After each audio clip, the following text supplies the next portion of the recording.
It's still important to try to eat in a way that is not going to cause big glucose spikes. I love croissants, I love carbs, I love sugar, but there's ways actually that we can eat these things while reducing their impact on our blood glucose.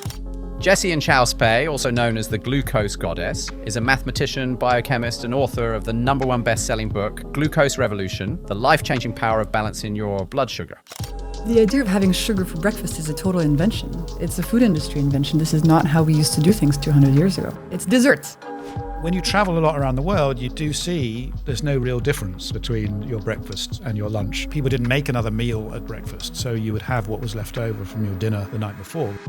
Tim Spector is one of the world's top 100 most cited scientists, a professor of epidemiology, and a scientific co-founder of Zoe. Your glucose levels can impact your mood, your hunger, your cravings, your energy, your sleep, your hormones. It was like, wow. I mean, it completely changed my life and I was not expecting it.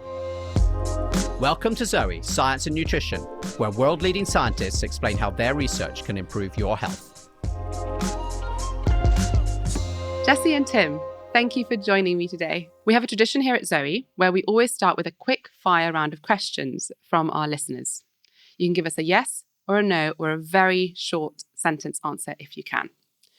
Tim, I'm going to start with you today. Is too much sugar in my blood really bad for my health? Usually, yes. So it depends on the context, but I'd say usually yes. Okay. And if you, Jessie and I all eat the same food, will we have the same blood sugar response?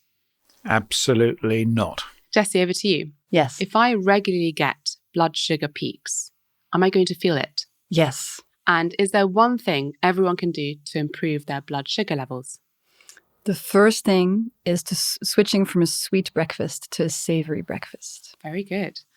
Tim, is blood sugar the only thing that I need to worry about for my health? Absolutely not. It's Great. one of several things we need to be worried about. And Jessie, what's the most surprising thing that you've learned about blood sugar in the last year? I think the connection between glucose spikes and brain fog. That's really good. We'll get into that later. Hi, I love that you're here to find out from Jessie and Tim why blood sugar matters for your health. Here on YouTube, it turns out that 63% of people who watch this podcast haven't hit the subscribe button, and 11% haven't yet hit the bell to turn notifications on. We release each week for free, without ads, to help millions of people improve their health with cutting-edge science. In return, all I ask is that you help us on this mission by hitting the subscribe button below. It really helps. Thank you. Now back to the show. So I'm personally really interested in blood sugar levels because my grandmother died of type 2 diabetes complications, and in my family we have pre-diabetes. And I was shocked when I first did Zoe to see how my blood sugar could vary throughout the day. So I'm really interested and I'm excited to know more about what blood sugar means and what insights we can get nowadays with novel technologies and new ways of looking at it. Jessie, you're amazing at this. Can you please help our listeners understand what blood sugar is? I love this question. Yes. So blood sugar or glucose is your body's favorite source of energy. And every single cell in your body uses glucose for energy. So right now, as we're listening to each other, or listeners, as you're listening to this episode, your brain cells are using glucose to understand what's going on. If I move my hand or make a fist, the cells in my fingers are using glucose to contract. So glucose is very important to us as humans. And the main way that we provide glucose to our body, not the only way, but the main way, is through eating foods, specifically through eating starchy foods like bread, pasta, rice, potatoes, oats, or sweet foods. Anything from my favorite chocolate cake to a banana. And then I love taking this example of a plant. So there's a little plant behind us. And if you have a plant at home, you know that your plant needs some water to survive. But if you give your plant too much water, what happens? The plant dies. And the human body is a little bit the same. Some glucose is great, but too much glucose is going to cause issues. And unfortunately today, most of us are giving too much glucose to our body. Glucose is our preferred fuel, should we say, for our bodies. That's really good. Thank you. And Tim, can you tell us about how that blood glucose is regulated and what insulin is and does? Yes, so the main way of getting rid of the glucose quickly from the body is this hormone called insulin, which is produced by the pancreas. And the insulin is triggered to go up when our glucose goes up. So there's a tiny little lag, and just after your glucose is being released, your insulin is being released, so it doesn't hang around in the bloodstream too long, because it's actually quite toxic to have it in there too long. Too much sugar can lead to very bad effects. So we've had this evolutionary effect that these two contrasting chemicals in our body, one to reduce it, and that is always following the glucose around. And what it does, it unlocks a little key in all those organs. So nearly all the cells in our body have a little doorway for glucose to come in, but it needs the insulin to unlock it. And people don't realize, but things like our muscles are a really big, important place for the glucose to go temporarily, but it also gets stored back in our liver and other organs, as well as being used all over the body for energy. And the muscle part is very interesting. So that I lift a lot of weights because I'm trying to get big biceps, and it's really difficult. But the more muscle mass you have, the more you have these disposal areas for the excess glucose. So it's really important to build up that muscle mass, especially as women. As we age, we tend to lose it. So that's one of the reasons that I try to lift every week. That's great. So it sounds like insulin is like this key that unlocks our storage cupboards where we can store the excess sugar for when we need it later. Great. And so, Tim, can you just take us through what happens when we eat something? So if we take a croissant, maybe, because we love a croissant. Everyone likes eating a croissant. Super light and fluffy, nothing in them, is what most people used to think. And I probably did a bit until I had my glucose monitor on me. So you eat a croissant, which is a mixture of carbs and fats, with a little bit of protein from the wheat. And as it goes into your body, obviously, through your mouth, enzymes start already to break it down in your mouth. You have some amylase in there breaking down the starches. And then by the time it's gone to your stomach, it's in a little ball. Your body's getting ready for it by then. It's sort of sensing there's food on the way. So all the gastric juices are ready to break it down. And the main way the sugar goes into the body from the croissant is in the small intestine, which is the tube that's really much after the stomach and before the large intestine. That's where most of the nutrients are absorbed by the body. And so the sugar is broken down from the starch and is released there and then goes into the bloodstream. And that's when you get your sugar spike, which is normally 15 to 30 minutes after you've ingested something. After that peak, it will then slowly fall down, and the rate at which it falls down is going to vary between people, and the peak is also going to vary between people. So I know my wife and I have very different peaks after eating a croissant. Very annoyingly, hers hardly tickles up at all. Mine, can go up to a level around, 10 millimoles, 180 milligrams. Okay, so I'm going to stop you there and just recap quickly. So it sounds as though different people have different responses to sugary foods. How you respond with insulin changes how well you deal with removing some of that blood glucose from your blood.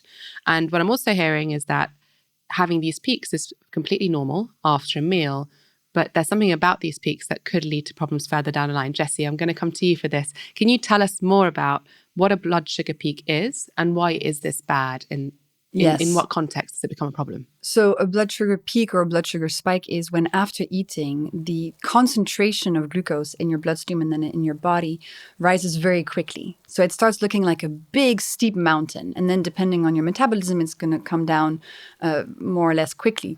But yes, of course, the peaks are normal in the sense that the more sugar or carbs you eat, the bigger peak you will have. But that doesn't mean they're good for you. It's still important to try to eat in a way that is not going to cause 10 millimole, 180 milligram spikes multiple times a day. So no croissants every day for Tim.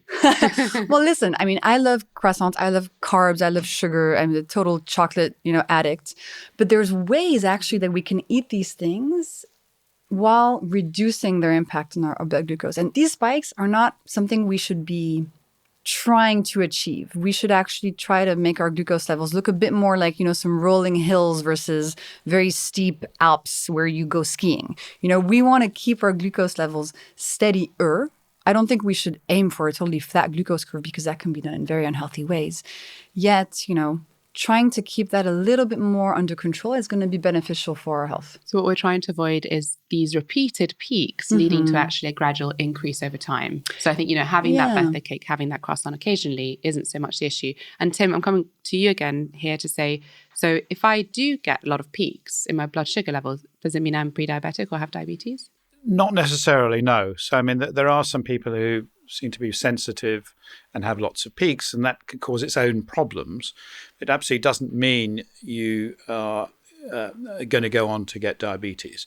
There's probably statistically a slightly increased chance, but I think there are many people who can have these rather aggressive up and down peaks with very strong insulin responses that never get diabetes. So I think it's really important for people to realize that we can all take some food to produce. I'm sure we could come up with something that would give us all a big, shocking sugar peak, right? If we really worked at it. I suggest 12 cookies. That's you work that out. Oh, yeah. That works for everyone, does it? Yeah, it does. I did an afternoon tea for my biggest peak when I had my CGM on my glucose monitor. I went for afternoon tea with champagne. Oh boy. I think it's really important to sort of separate these. A one-off event, we shouldn't worry about it. Mm-hmm. If that event is happening multiple times in the day, it's going to raise your average blood sugar levels during the day. And I think that we now know from the epidemiology is linked to these longer-term risks of disease. So the one-off one is probably not a big problem. There's multiple ones are. And we've actually got some data from our own Zoe studies on these blood sugar dips, Tim. And I'd love for you to explain a little bit about what these sugar dips are, what happens and why is it bad? And then Jessie, from you, some examples that I know you've touched on in your books before. Sure. Before we did this study, I think sugar dips were just a very vague concept. So in the first PREDICT study, people didn't know what their glucose levels were. This is really important. So they were blind to it. And we found that people who 3 hours after eating had a dip below baseline were reporting greater levels of low energy, low mood, and hunger, and ended up overeating by about 300 to 400 calories, I think it was, in that day. So I think we're going to get more data soon from many, tens of thousands of people to really sort of try and work this out. And we're hopefully moving towards being able to predict who is a likely dipper and a non-dipper, because those people really need to pay attention to their breakfasts, because at the moment, unintentionally, they're going to be overeating much more than someone else who's got a really good, say, insulin glucose stability long term. So and then they get hungry at 10:30 a.m. and they didn't know it was because of their breakfast. And Jessie, from your community who's so active and amazing, what have you learned from them about sugar dips and how we can control those cravings? And also, you just touched on your breakfast, savory breakfast. Can you give us a bit of insight of the feedback you've had from people and how that's helped them in their day? Yeah, absolutely. So most of my community actually does not wear a glucose monitor, but they do report, I think 90% of them report cravings, excessive hunger that they can't figure out how to solve.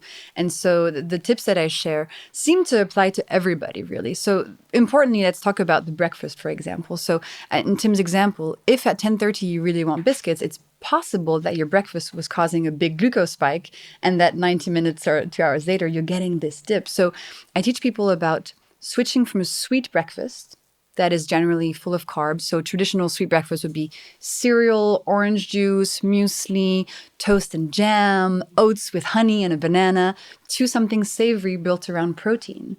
So protein keeps your glucose levels really nice and steady. And I recommend nothing sweet except whole fruit if you want for taste in your breakfast. And I got lots of recipes. And this seems to create such a profound change in people's experience of their morning and of their day on an energy level and a cravings level and a hunger level that they feel like a completely new person. So that's why I really focus on the savory breakfast as the first place to look, because unknowingly for so many people, that really intense breakfast spike is deregulating their entire day afterwards and causing overeating, and then lunch and dinner create bigger spikes, and you're in this vicious cycle and you don't even understand that it was caused by your morning breakfast oats choice and honey. So that I'm very passionate about this, because you feel like you're, walking through a mirror, like you're in a movie, like Alice in Wonderland kind of style. You really have a different experience of life when you fix your breakfast. I love that message. I think a lot of people listening could just relate to that and think, okay, I'm going to change my breakfast.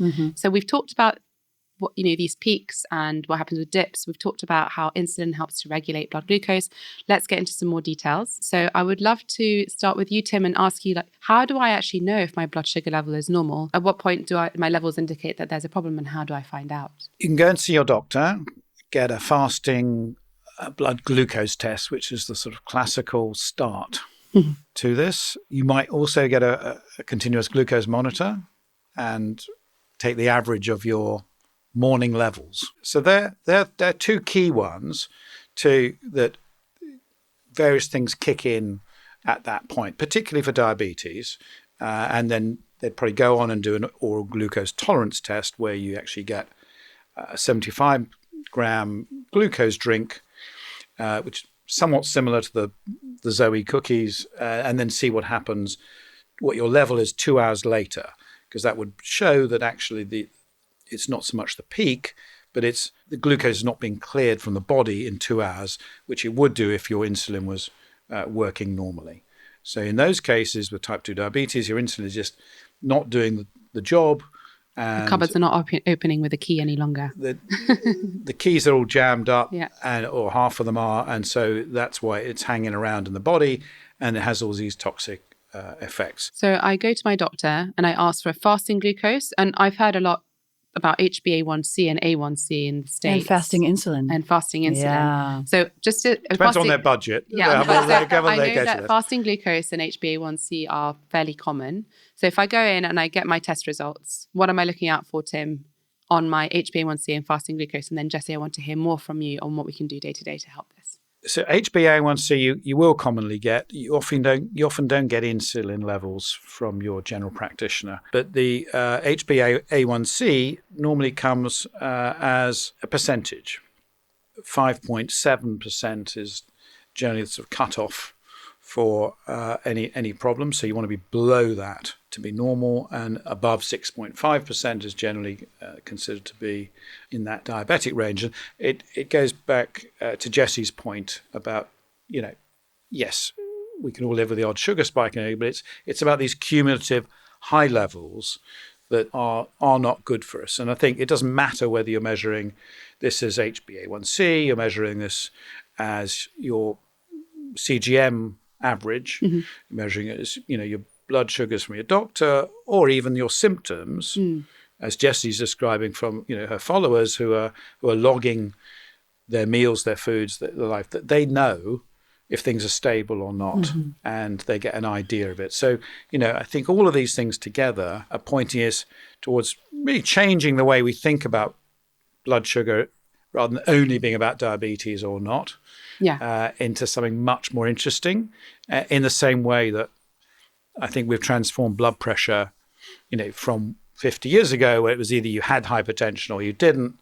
Now people are measuring it at home themselves much better than they are at doctor's surgeries. And we're very much in the same scenario here, with still a fair bit of resistance from the medical community. I think that's a really good analogy with hypertension and keeping an eye on your blood pressure. And Jessie, all the work you've done, can you tell us a little bit about what happened when you first wore a continuous glucose monitor? Can you explain what that is for us? And also what insights it gave you that you've then communicated so well with your community? I mean, it completely changed my life, and I was not expecting it. So when I was a teenager, I had an accident and I broke my back jumping off a waterfall. Physical pain, surgery, etc., but then a lot of mental health problems. And I used to get these episodes where I would feel like I was kind of leaving my body, disassociating, feel really anxious. And I had these for 10 years with no real idea about what to do about them or where they were coming from, what was triggering them. And I had the opportunity to wear a glucose monitor 5 years ago. And I don't have diabetes. Nobody in my family has diabetes. I didn't really think it was going to give me any very interesting insights, to be honest. And then I saw that these mental health episodes were correlated with big glucose spikes. And one morning, I almost felt like a big glucose spike from my breakfast triggered one of these depersonalization episodes. So that was a big moment for me. And, it was a personal experience. There's no studies linking glucose spikes to depersonalization. But I started thinking, maybe the way I'm eating is having an impact on my mental health. And that's where the passion began. So I looked at all the studies and I realized it's not just for people who have diabetes. Your glucose levels can impact your mood, your hunger, your cravings, your energy, your sleep, your hormones. It was like, wow. So I started to dig into the studies to try to understand how I could reduce these spikes without giving up the croissant and the pasta and the chocolate, because I love to eat those things and I didn't want to go on a crazy keto diet. That was not the goal.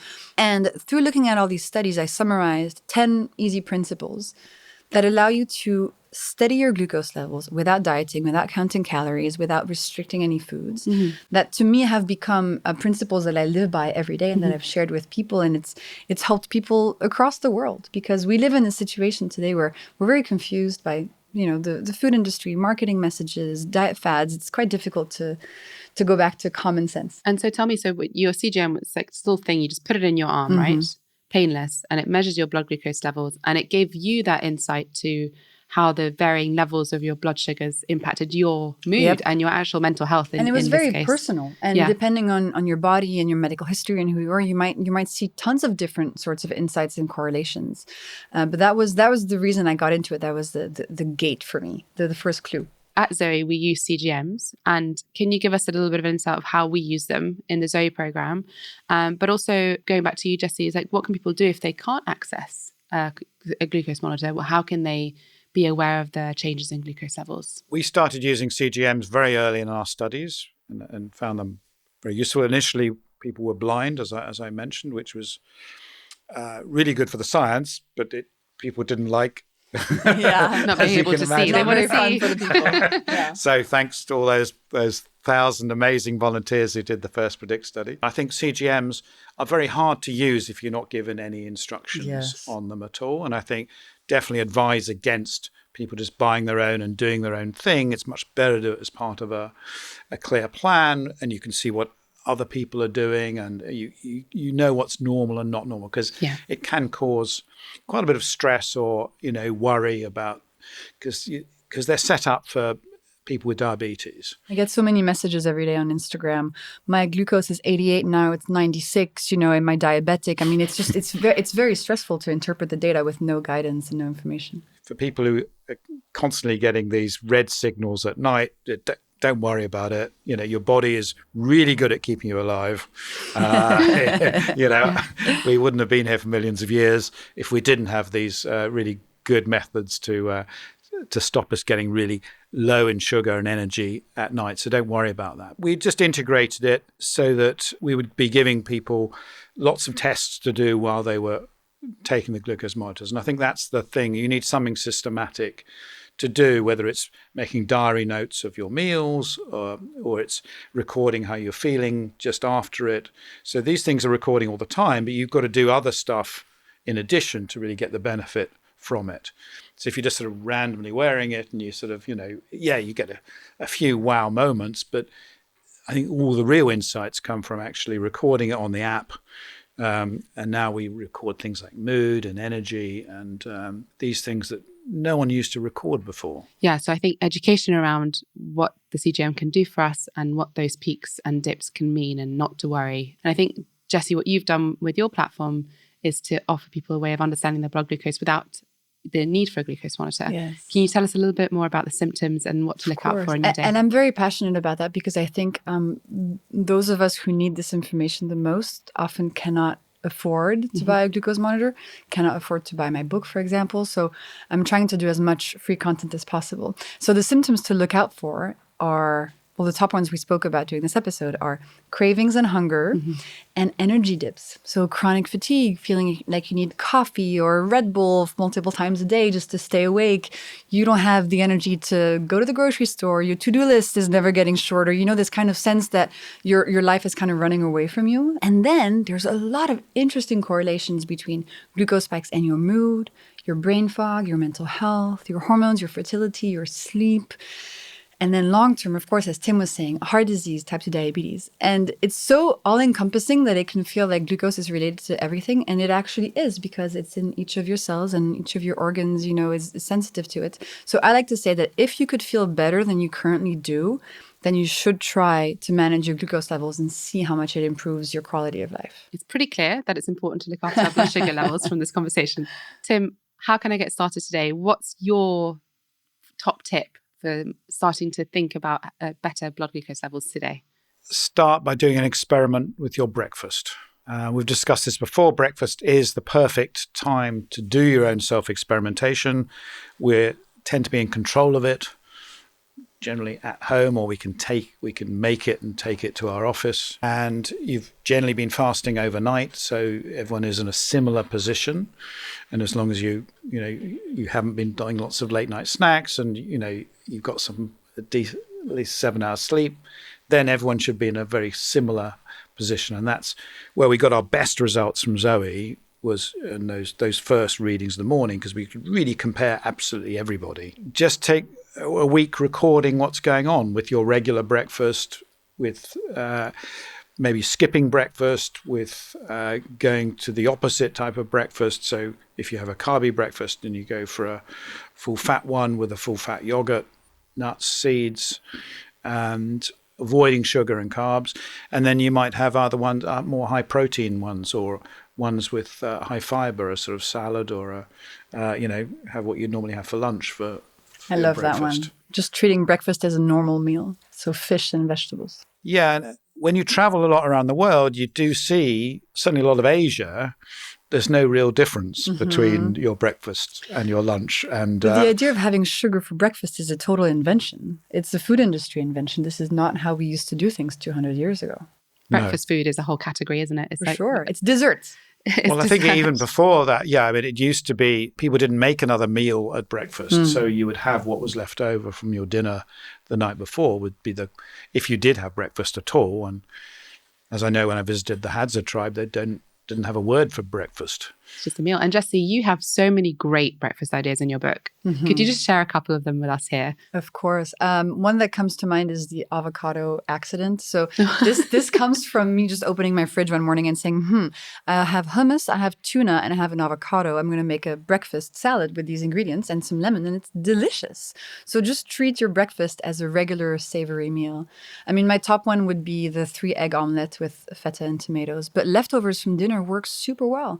You can just fry up in a pan your leftover chicken and some rice, pop an egg in there, some spinach, a couple tomatoes, and voila. And what I love about your advice is that this makes a really nourishing meal. So often people grab breakfast on the go and they're just like, grab a biscuit. And of course they're going to be hungry. And of course that's only really providing carbs. So your advice is really, treat breakfast as a meal if you're going to have it. And you can even pre-boil some eggs and keep them in your fridge for the week. It's always better to have a little bit of protein than to go to the store and grab a cookie or a muffin. Yeah. Lots of recipes in my book. And I'm a very lazy cook. So it's all super simple, 6 ingredients or less. And the intention with my recipes is that once you read them, you never have to look at them again, because they're more assembling different ingredients than doing something too complicated. And so both of you really, if I manage to control my blood sugar better, I'm acing it, I am having a savory breakfast, I'm moving throughout the day, what can I expect? Will I feel better with improving my blood sugar? And then is there anything else I should think about to help improve my health? You will feel better, but there's many other things to think about. I like to say that glucose is the foundation in your house. Then you have to look at exercise, medication, maybe supplements, maybe even emotional connections, stress levels, sleep, water. I mean, there's so many things and it can be a bit overwhelming, but I think glucose is a great place to start. Absolutely. Short term, that's really true. And I noticed in the early days of Zoe, we had these muffins and I had 24 hours with other 10 Zoe colleagues only eating muffins every 4 hours. And I was trying to write my book at the time. And for the first time, I noticed this huge link between food and mood if you do an experiment like that. And I could see my sugar spikes and my dips. And I just couldn't concentrate. I was just in a sort of I do have a bit of ADHD, attention deficit anyway, and it was just magnified tenfold. For how long you had to eat muffins? Well, it was just 24 hours. Wow. It was just eating these muffins. So you got these big spikes, then big dip, and then then you had to do it all again. And I didn't sleep very well either. And then it was really interesting. That it's an artificial experiment, but I think it is interesting to do those ones because in a way we're experimenting on ourselves without knowing about it all the time. And there is other data we've got from our study, which not published yet, but it should be out this year from Cape Birmingham. But ultra processed foods themselves, even when you've taken into consideration some of the actual sugar content, cause greater sugar variability than other whole foods with the same amount of sugar.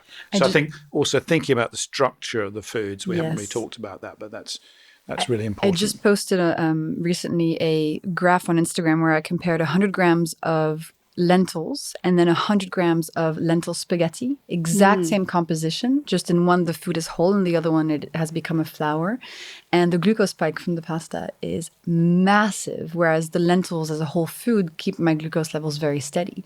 And that's just to show that just ingredients and composition is not enough. You have to think about the matrix, right, and the fiber and how it's structured. Is it still intact, etc.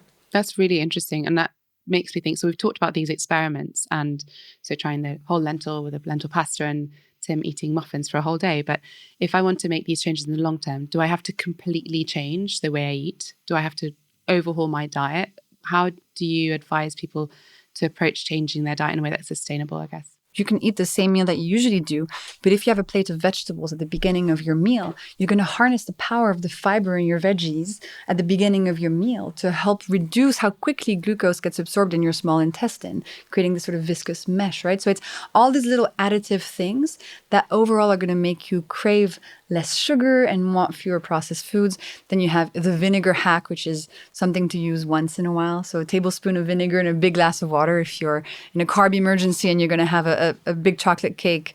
That one's really interesting. And, there's all these little tools and tricks that you can add to your life that add up to a lot. It doesn't have to be an expensive vinegar, does it? It can be the cheapest vinegar you find because it's the acetic acid that matters. And even the cheapest vinegar at the corner store contains acetic acid. But we want to avoid the cleaning vinegar because no cleaning vinegar. If it's next to the mop and the toilet paper, you do not want to drink that. And actually, Tim, I know you're keen on making your own vinegar. So it's something that if you have some wine left over and you're not quite going to finish the bottle, could we make our own at home? Absolutely, yes. I mean, vinegar really costs virtually nothing. Everyone should be having more dressings. And I think certainly I've noticed in the UK and the US, don't do really vinegary enough dressings. I'm always disappointed if I'm going out to some pub or something and there's a slight drizzle of hardly anything on the lettuce or anything. So, yeah, really train yourself to get more vinegary dressings. How do you make vinegar from wine? You just leave it out on the counter and it turns to vinegar? It will do, yes. And you can speed it up if you can get a vinegar mother and just put it in there. Nice. And it's just, it needs air. So often have it in a tube where you've got a good entrance of air and you'll create your own wine very easily. So, and you do find these mothers grow everywhere. Your own vinegar, Tim. Not your own Sorry, wine. your own my own wine, yes. I can do anything. So, no, yes, I have got some. I do make some of my apple, cider vinegars and these things, but I think they're specialty stuff. I don't think you need to have them every day, and people would just be having more. Yeah, and it's also a good excuse to get your olive oil in there as well. So I think extra virgin olive oil, the only oil you should be having, plus the acetic acid, which we know does have this effect. Plus, if you put that on a salad at the beginning of your meal, you get so many powerful effects on your glucose levels. That's the best way to start a meal. A lot of countries do this. Certainly the French crudité, used to be, I don't know if it's still common in France. But it's something that our grandparents used to do all the time. And somehow we've lost touch with these habits. But now, I share the science behind these. So I'm trying to bring them back and make them, sexy again. Because these habits are there for a reason. They make a lot of sense. We just have to go back to them and understand scientifically why they were there in the first place. Because Tell I us always a bit used to go, more. I used to do a French exchange, a million years ago, and you used to have the grated carrot. For sure. And even you in had the Italy, grated cabbage. And antipasti in the Middle East, they have herbs by the bunch at the beginning of a meal. Vinegar is in every single person's kitchen. I mean, it's everywhere.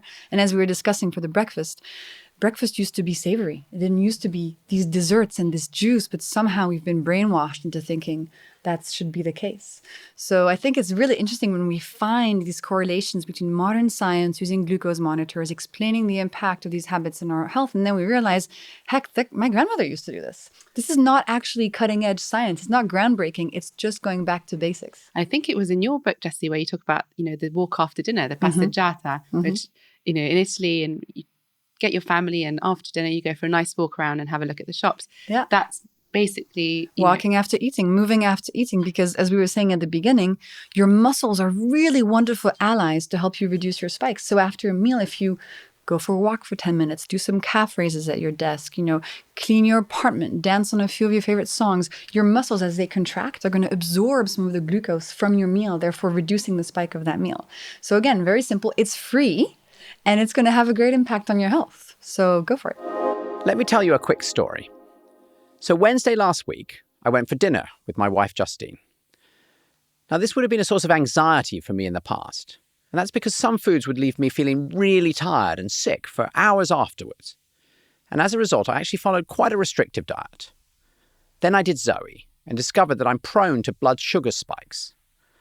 From my Zoe digital coach, I learned that this doesn't mean I have to restrict what I eat. I just have to be smarter about my food choices.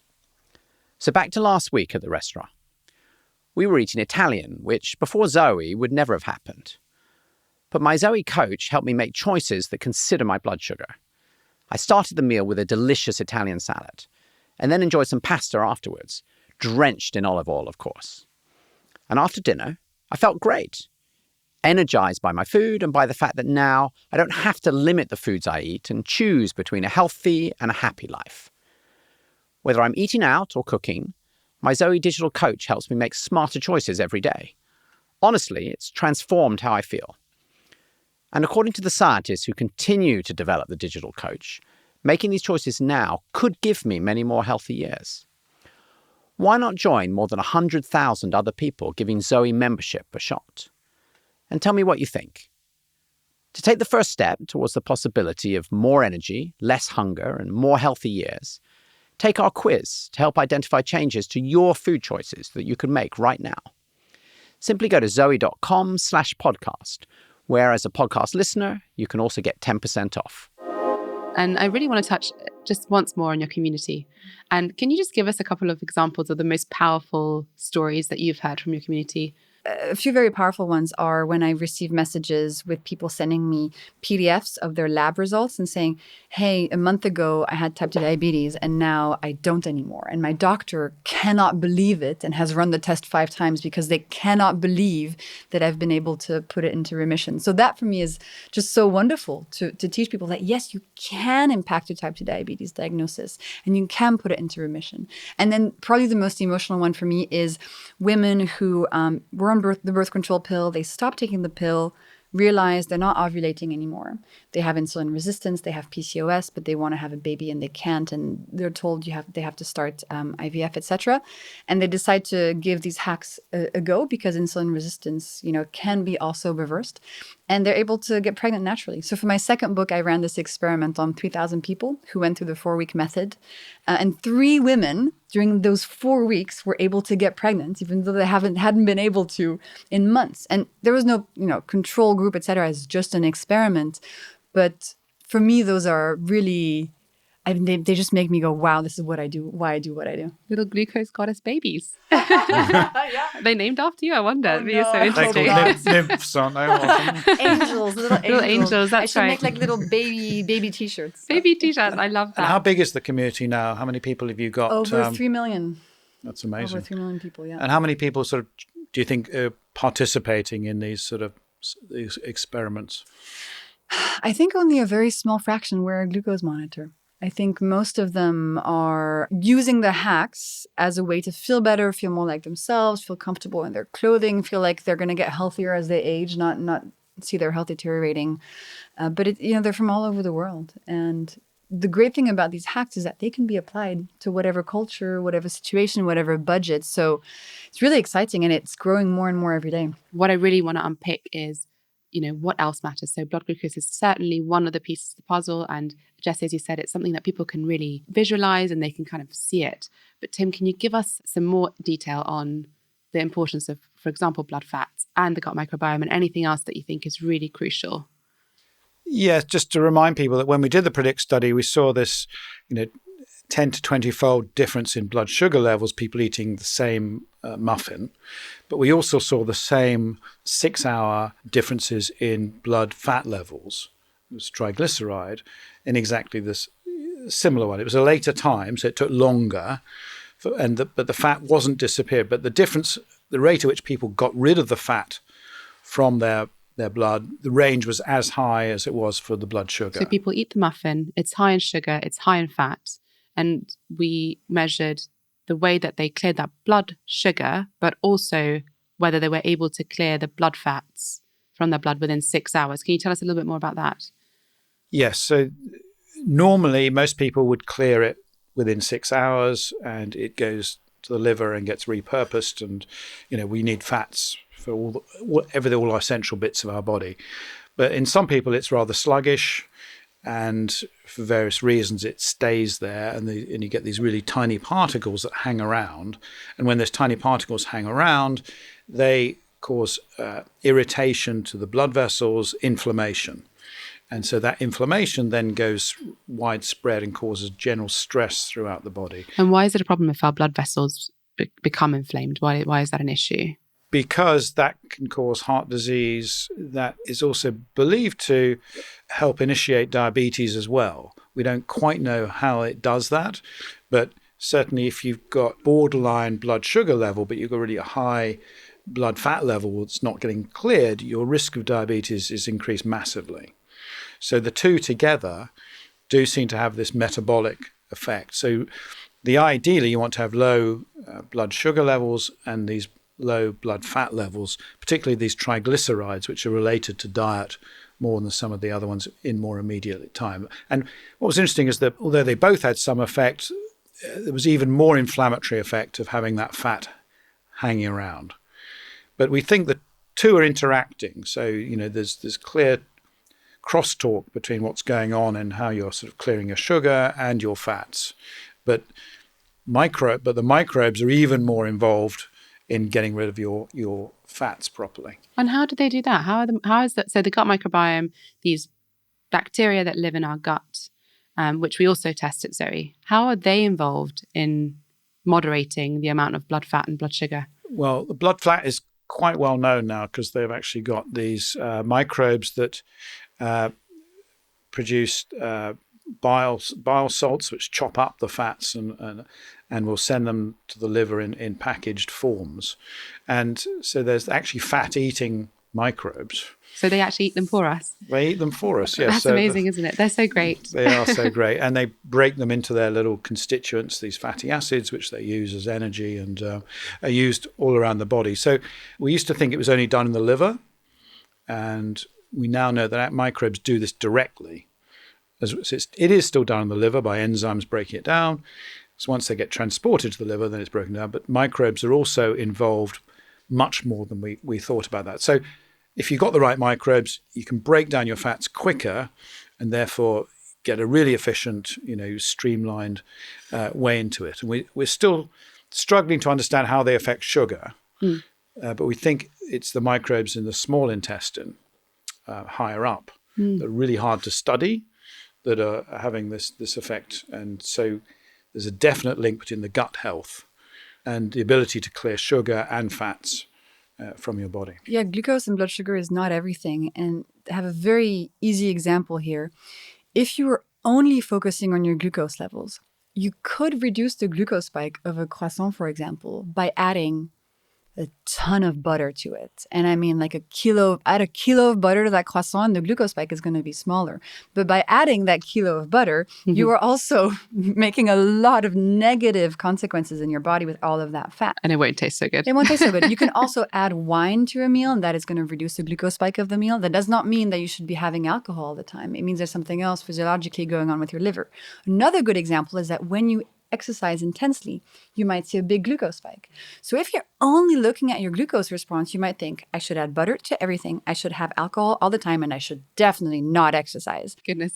Right. So you see that there are really important limitations. That's why if you just slap on a glucose monitor with no context and no education, you can draw some very wrong conclusions. So we have to be careful and we have to be educated in the world of blood sugar. So it feels to me like blood sugar is something people can really relate with and they can picture it, and it helps them to engage with the changes that, Jessie, you outlined so well with your advice. And these changes resonate with the research that we do at Zoe and what Tim has been speaking about for a long time, which is this idea of adding more whole foods to your diet, really embracing the idea of plants first, like having a salad before your meal, having the crudités, having some antipasti, and then, moving your body throughout the day, giving your body the opportunity to use up some of that energy with your muscles, and reducing sugar intake. So we know that these, ultra processed foods and these highly refined carbohydrates are having a negative impact on our health. And Tim, would you say that possibly ultra processed foods are what is driving a lot of this overconsumption of freely available sugars, of these like super simple sugars that people are eating? Absolutely. I mean, I think overwhelming evidence that ultra-processed foods do this in all kinds of ways. Artificial tastes, flavorings, making you want it more. Its matrix is gooey. It's like baby food. So it's like you eat it really fast. You swallow it fast. You don't chew it. And it gets into your bloodstream super fast. So that doesn't give the time for any of these signals of, being full or anything else to happen. And as these studies have shown, when you break it, get rid of all the cell walls and you only using the extracts of food, reacts completely differently. If they're reduced down to just or fruit, right? When you take an apple and you dry it or you juice it, it's a completely different story. Orange juice or an orange. Yeah. That's what we're doing. And that's why they are so bad. And it's just so fast in a way that nature hadn't intended, that our normal defenses just can't deal with it. Get these big sugar spikes. We don't get, the feeling of fullness. So we still have the hunger, and all these signals to our brain are just being mixed up because we weren't designed to deal with these very clever food scientists who are fooling us all the time. Jessie, you mentioned that you're really doing more work and supporting initiatives to help improve, the food environment. What are your thoughts on ultra-processed foods and how it's impacting our health? It's very difficult because it's everywhere.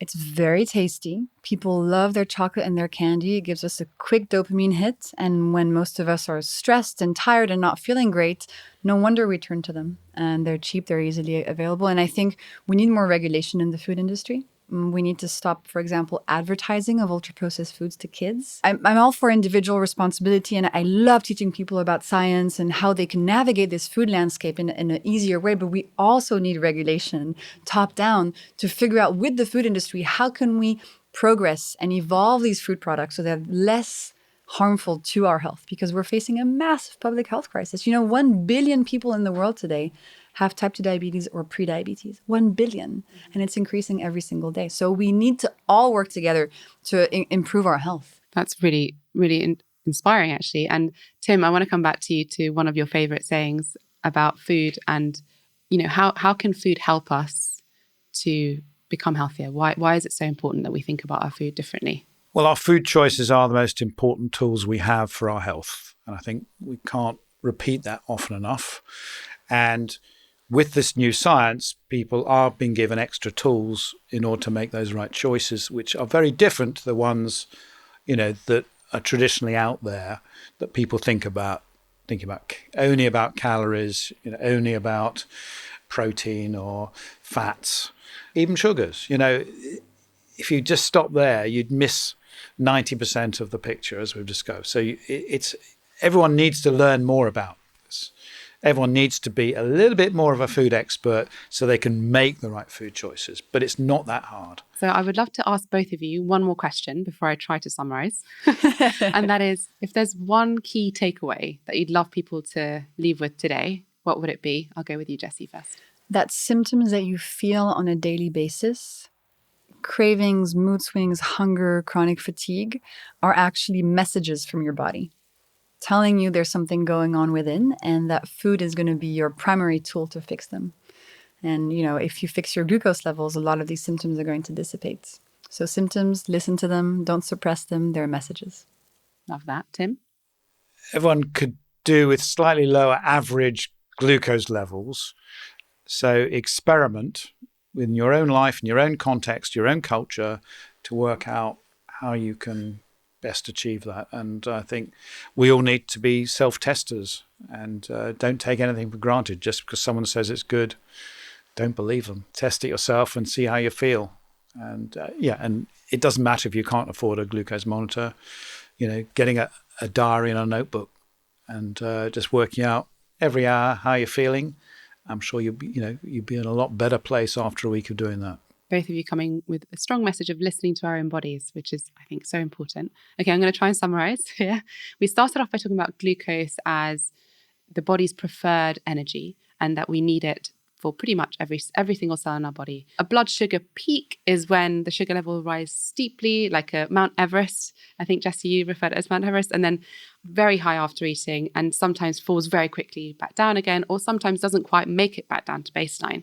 Sugar peaks repeated over many times throughout the day, we think from emerging evidence, can lead to inflammation. So when blood sugar dips too low, which can also happen, that's when we really can feel it. It doesn't happen to everyone, but the people it does happen to can feel very tired, very hangry, might need to lie down. And Jessie, you've seen this in your community as well. If you want to know if your blood sugar levels are normal, you can go and see your doctor who can do a blood test. And there is a fasting blood sugar test. Anything above 126 milligrams or 7 millimole, depending on where you live, would indicate diabetes. There is also a measure called HbA1c. In America, it's A1c, which is how sugary your blood is long term. And 6.5% or higher, which is about 48 millimole per mole, would indicate diabetes. How can you tell if your blood sugar levels are going astray without going to your doctor?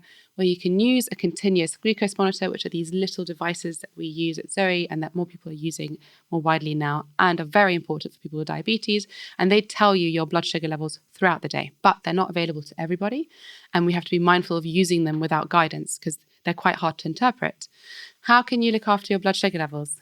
We're starting with breakfast. So Jessie, you have loads of ideas on making really delicious, savory breakfasts that can set you up for the day and avoid these blood peaks and crashes that will make you hungrier and tired throughout the day. Really focusing on these savory foods and avoiding these sort of breakfast foods, which you call desserts, which is, I think, quite accurate. And see how you feel when you make those changes. Making your own vinegar at home is really easy, and you can add that to your salads before your meals and make it taste delicious and give you this acetic acid, which helps to reduce the blood sugar peak, which is great. Another thing which we all love to do, especially when the weather is a bit better, is to go for a walk after a meal. So go with your family, go with your friends for a walk after a meal, use those muscles that will use up that blood glucose. And finally, blood sugar is really important, and it's something that people really resonate with, but it is not the only thing that matters for health. At Zoe, we know that blood fats and the gut microbiome, dietary history, and your personal health history are also really important factors. So we have to remember to keep a very holistic view of health and use the tools that work best for us at an individual level. It's been an absolute pleasure to talk about this topic. It's so nuanced and it's so important, and it's gaining so much attention rightly to help people with their health. I've loved talking to you both. Lovely to meet you, Jessie, and good luck with your paperback. And we can't wait to have you back again soon to talk about your next exciting ventures. Thank you so much for having me. I really enjoyed having Jessie and Tim on the podcast today.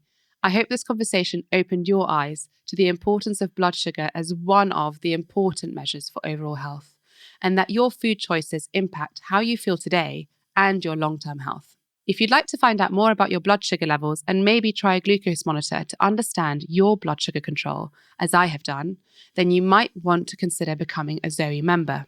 With Zoe, you'll receive personalized advice on how to eat the best foods for your blood sugar, as well as your blood fat levels, plus the gut microbiome to support overall health. Our clinical trial shows that this can help you feel better now and live healthier in the years to come. Go to zoe.com/podcast to learn more and get 10% off your membership today. As always, the Zoe Science and Nutrition podcast is not medical advice. If you have any medical concerns, please consult your doctor.